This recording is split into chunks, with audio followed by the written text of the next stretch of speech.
La violence conjugale n'est jamais méritée. Toi et moi, on va parler de sujets sensibles là, tout de suite. Tu as peut-être déjà lu ce livre, Ce que j'aurais aimé savoir avant de me marier, ou tu es en train de le tenir. Si tu ne l'as pas encore lu, le lien est dans ma bio. Alors, quelque chose en toi a tressailli, parce que, avoue-le, on t'a tellement répété que l'amour pardonne tout, qu'à force, tu as fini par confondre aimer et supporter. Mais écoute-moi bien, non. Non, la violence conjugale n'est jamais méritée. Non, elle n'est jamais provoquée. Et non, elle n'est jamais une fatalité. Et non, ce n'est pas parce que tu as échangé des alliances que tu dois échanger ta dignité. Aimer, ce n'est pas recevoir des coups. Aimer, ce n'est pas subir des humiliations. Aimer, ce n'est pas se taire par peur de briser une illusion de couple parfait.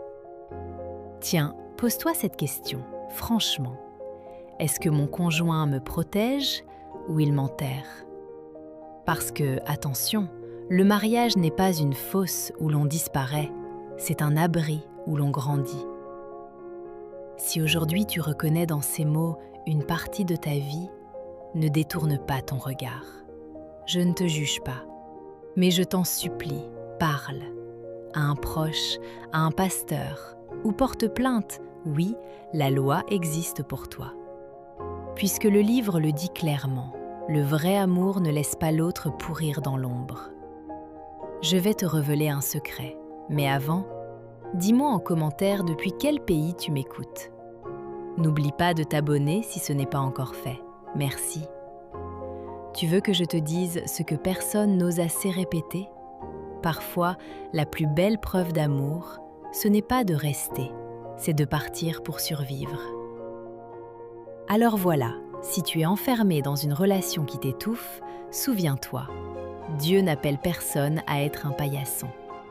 Et l'amour qu'il donne, lui, ne brise pas, il relève. Pars si tu dois partir. Vis surtout. Vis vraiment. Parce que toi, tu n'as pas été créé pour survivre à l'amour, mais pour être aimé dignement. Partage ce conseil à un ami dans le besoin.